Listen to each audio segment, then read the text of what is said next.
Hello everyone, मैं अरविंद। स्वागत है आप सभी का आज की इस वीडियो में। आज दोस्तों हम आप लोगों के साथ इंडियन कॉन्स्टिट्यूशन यानी कि भारतीय संविधान के कुछ महत्वपूर्ण एमसीक्यू टाइप क्वेश्चन की चर्चा आप लोगों के साथ करूंगा। तो दोस्तों मैं बताना चाहूँगा जो इसमें मैंने प्रश्न रखे हैं वो ज़्यादातर प्रश्न प्रस्तावना से संबंधित हैं। तो दोस्तों वीडियो को स्टार्ट करते हैं और एक एक करके प्रश्नों को देखते हैं। तो हमारा पहला प्रश्न है, भारतीय संविधान को कितने भागों में विभाजित किया गया है तथा वर्तमान में कितने अनुच्छेद व अनुसूचियां हैं। तो यानी कि कहने का मतलब है प्रश्न का कि भारतीय संविधान में कितने भाग और कितने अनुच्छेद व अनुसूचियां हैं। तो ऑप्शन ए है 22 भाग 395 अनुच्छेद एवं 19 अनुसूचियां। ऑप्शन बी है 22 भाग 395 अनुच्छेद एवं 10 अनुसूचियां। और ऑप्शन सी है 22 भाग 395 अनुच्छेद एवं 12 अनुसूचियां। और ऑप्शन डी है 16 भाग 390 अनुच्छेद एवं 12 अनुसूचियां। तो इसका राइट आंसर होगा ऑप्शन नंबर सी, 22 भाग 395 अनुच्छेद एवं 12 अनुसूचियां। तो अगला प्रश्न देखते हैं। हमारा दूसरा प्रश्न है, प्रस्तावना को कब प्रस्तुत किया गया, यानी कि प्रस्तावना को संविधान सभा के समक्ष कब प्रस्तुत किया गया था। तो ऑप्शन नंबर ए है 9 दिसंबर 1946। ऑप्शन बी है 11 दिसंबर 1946। ऑप्शन सी है 13 दिसंबर 1946। और ऑप्शन डी है 26 नवंबर 1949। तो इसका जो राइट आंसर होगा ऑप्शन नंबर सी होगा, 13 दिसंबर 1946 को जो है प्रस्तावना को जवाहरलाल नेहरू द्वारा संविधान सभा के समक्ष प्रस्तुत किया गया था और इसे स्वीकार किया गया था 26 नवंबर 1949 को। लेकिन जो इसका राइट आंसर होगा 13 दिसंबर 1946। इस दिन मतलब प्रस्तावना को संविधान सभा के समक्ष प्रस्तुत किया गया था जवाहरलाल नेहरू द्वारा। तो अगला प्रश्न देखते हैं। हमारा तीसरा प्रश्न है, उद्देशिका को राजनीतिक जन्मपत्री कहा है, यानी कि उद्देशिका को राजनीतिक जन्मपत्री किसने कहा। तो ऑप्शन ए है डॉक्टर राजेंद्र प्रसाद ने। ऑप्शन बी है डॉक्टर BR अम्बेडकर ने। ऑप्शन सी है KM मुंशी ने। ऑप्शन डी है जवाहरलाल नेहरू ने। तो इसका जो राइट आंसर होगा ऑप्शन नंबर सी होगा, KM मुंशी, कन्हैयालाल माणिक्यलाल मुंशी इनका पूरा नाम है। इन्होंने उद्देशिका यानी प्रस्तावना को राजनीतिक जन्मपत्री कहा है। अगला प्रश्न देखते हैं। चौथा प्रश्न है, संविधान को पवित्र दस्तावेज कहा है, यानी कि संविधान को पवित्र दस्तावेज किसने कहा है। तो ऑप्शन ए है डॉक्टर सच्चिदानंद सिन्हा ने। ऑप्शन बी है BN राव ने।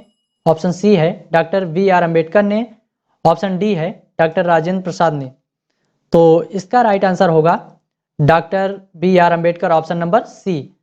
तो संविधान को जो है पवित्र दस्तावेज की उपाधि जो है डॉक्टर BR अम्बेडकर ने दिया है इसको। डॉक्टर BR अम्बेडकर ने संविधान को पवित्र दस्तावेज कहा है। तो इसका जो राइट आंसर होगा सी है। तो अगला प्रश्न देखते हैं।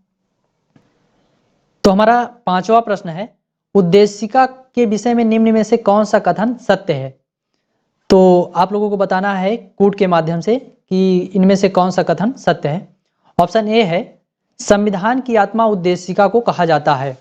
और ऑप्शन बी है उद्देशिका को संविधान निर्माताओं के मन की कुंजी कहा जाता है। ऑप्शन सी है उद्देशिका को संविधान का हृदय कहा जाता है। और ऑप्शन डी है प्रस्तावना को संविधान के भाग के रूप में केशवानंद भारती मामले में स्वीकार किया गया। तो पहले इसमें देखते हैं कौन कौन सा कथन सत्य है। तो ऑप्शन ए में कहा गया है कि संविधान की आत्मा उद्देशिका को कहा जाता है, बिल्कुल राइट आंसर है। ऑप्शन बी है उद्देशिका को संविधान निर्माताओं के मन की कुंजी कहा जाता है, ये भी राइट है। ऑप्शन सी में कहा गया है उद्देशिका को संविधान का हृदय कहा जाता है, बिल्कुल गलत है। और ऑप्शन डी में कहा गया है प्रस्तावना को संविधान के भाग के रूप में केशवानंद भारती मामले में स्वीकार किया गया, ये भी राइट आंसर है। केशवानंद भारती मामले में उद्देशिका को जो है स्वीकार किया गया था। तो ए, बी और डी ऑप्शन सही है। तो इनमें से कौन सा होगा, चौथा ऑप्शन जो है सही है, ए, बी और डी। अगला प्रश्न देखते हैं। 6 नंबर क्वेश्चन है, प्रस्तावना में उल्लिखित 3 प्रकार के न्याय की चर्चा है, उनका क्रम होगा। क्वेश्चन कह रहा है कि जो प्रस्तावना में उल्लिखित 3 प्रकार के न्याय की चर्चा है, उनका क्रम क्या होगा, आप बताइए। तो ऑप्शन ए है सामाजिक, राजनीतिक, आर्थिक न्याय। ऑप्शन बी है राजनीतिक, सामाजिक, आर्थिक। ऑप्शन सी है सामाजिक, आर्थिक, राजनीतिक न्याय। ऑप्शन डी है आर्थिक, राजनीतिक, सामाजिक न्याय। तो इनका जो क्रम होगा वो सामाजिक, आर्थिक और राजनीतिक होगा, जो कि ऑप्शन नंबर सी सही है। सामाजिक, आर्थिक और राजनीतिक, इनका क्रम सामाजिक, आर्थिक और राजनीतिक होगा। तो अगला प्रश्न देखते हैं। क्वेश्चन नंबर 7 है, उद्देशिका में कितने प्रकार की स्वतंत्रता की चर्चा है, यानी कि प्रस्तावना में कितने प्रकार की स्वतंत्रता की चर्चा की गई है। ऑप्शन ए है 3 प्रकार की, ऑप्शन बी है 4 प्रकार की, ऑप्शन सी है 5 प्रकार की, ऑप्शन डी है 6 प्रकार की। तो इसका जो राइट आंसर होगा ऑप्शन नंबर सी होगा, 5 प्रकार की। जो उद्देशिका में चर्चा है वह 5 प्रकार की स्वतंत्रता की चर्चा की गई है। विचार, अभिव्यक्ति, विश्वास, धर्म और उपासना की स्वतंत्रता, इन 5 प्रकार की स्वतंत्रता की चर्चा जो है उद्देशिका में की गई है। तो इसको याद रखना। अगला प्रश्न देखते हैं क्या होगा। हमारा 8वां प्रश्न है, निम्नलिखित में से किस वाद में उच्चतम न्यायालय ने यह धारणा प्रस्तुत की कि उद्देशिका संविधान का अभिन्न अंग है। क्वेश्चन मैं दोबारा पढ़ देता हूं। निम्नलिखित में से किस वाद में उच्चतम न्यायालय ने यह धारणा प्रस्तुत की कि उद्देशिका संविधान का अभिन्न अंग है। तो ऑप्शन ए है यूनियन ऑफ इंडिया बनाम, ऑप्शन बी है मुंबई बनाम union of India, option C है केशवानंद भारती बनाम केरल राज्यवाद, और ऑप्शन डी है मलक सिंह बनाम स्टेट ऑफ पंजाब। तो इसका राइट आंसर होगा ऑप्शन नंबर बी, मुंबई बनाम यूनियन ऑफ इंडिया। अगला प्रश्न देखते हैं। क्वेश्चन नंबर 9 है, भारत का संविधान पूर्ण रूप से तैयार हुआ था, यानी कि क्वेश्चन कह रहा है कि भारत का संविधान पूर्ण रूप से बनकर कब तैयार हुआ था। तो ऑप्शन नंबर ए है 26 जनवरी 1950, ऑप्शन नंबर बी है 26 नवंबर 1949, ऑप्शन नंबर सी है 24 जनवरी 1950, और ऑप्शन नंबर डी है 11 दिसंबर 1948। तो इसका जो राइट आंसर होगा ऑप्शन नंबर बी होगा, 26 जनवरी 1949 को संविधान पूर्ण रूप से बनकर तैयार हो गया, जिसे हम संविधान दिवस के रूप में मनाते हैं। और जो 26 जनवरी 1950 है, इस दिन संविधान को पूर्ण रूप से लागू किया गया था, जिसे हम गणतंत्र दिवस के रूप में मनाते हैं। तो अगला प्रश्न देखते हैं। क्वेश्चन नंबर 10 है, संविधान सभा द्वारा भारतीय संविधान को स्वीकृत किया गया, यानी कि कह रहा है कि संविधान सभा द्वारा जो भारतीय संविधान है उसको स्वीकृत कब किया गया कि यही हमारे देश का संविधान होगा। तो ऑप्शन नंबर ए है 15 अगस्त 1947, ऑप्शन बी है 26 नवंबर 1949, ऑप्शन सी है 26 जनवरी 1950, और ऑप्शन डी है 30 जनवरी 1948। तो इसका जो राइट आंसर होगा ऑप्शन नंबर बी होगा, 26 नवंबर 1949। इसी दिन जो है भारतीय संविधान बनकर तैयार हुआ था, और इसी दिन जो है संविधान सभा द्वारा जो है स्वीकृत कर लिया गया था कि यही जो है हमारे देश का संविधान होगा। अगला प्रश्न देखते हैं।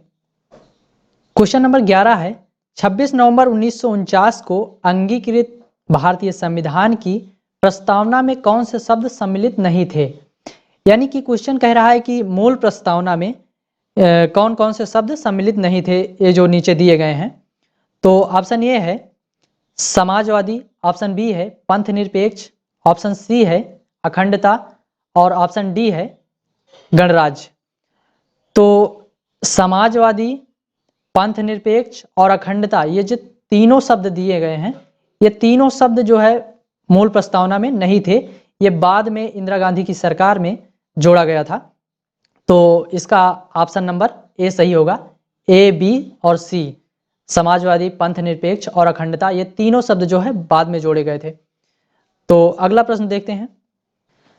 तो हमारा 12वां नंबर प्रश्न है, संविधान की प्रस्तावना सभी नागरिकों को निम्न में से क्या उपलब्ध कराने का वायदा नहीं करती है?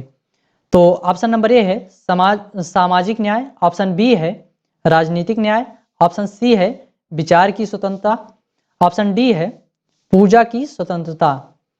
तो यदि आपने प्रस्तावना पढ़ी होगी तो उसमें सामाजिक, राजनीतिक और विचार की स्वतंत्रता की तो चर्चा की गई है, लेकिन पूजा की समानता की बात कहीं नहीं की गई है प्रस्तावना में।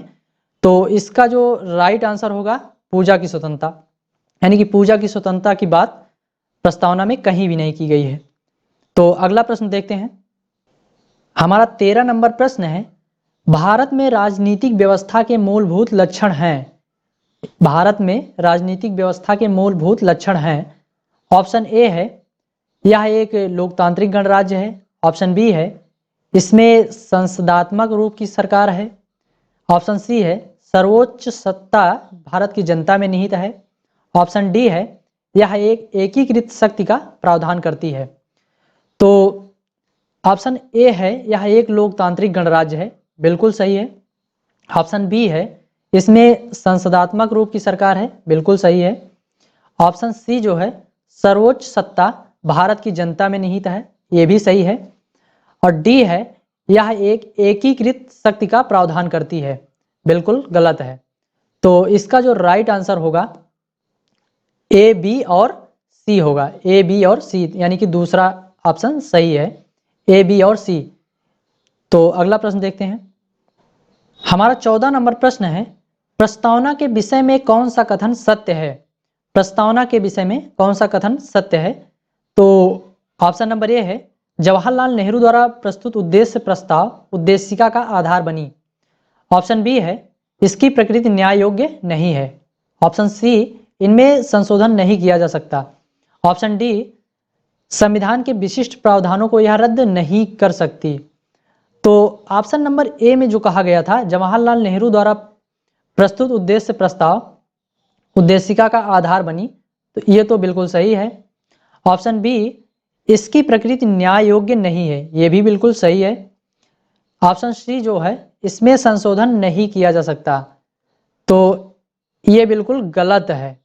इसमें संशोधन किया जा सकता है और इसमें जो है संशोधन 42वां संविधान संशोधन 1976 में किया गया था इंदिरा गांधी की सरकार में, और 3 नए शब्द जोड़े गए थे। और ऑप्शन डी है संविधान के विशिष्ट प्रावधानों को यह रद्द नहीं कर सकती, तो ये तो बिल्कुल सही है। तो ऑप्शन नंबर ए, बी और डी ये तीनों सही हैं। तो इसका जो राइट आंसर होगा ऑप्शन नंबर 3 पे दिया गया है, ए, बी और डी, ये बिल्कुल सही होगा।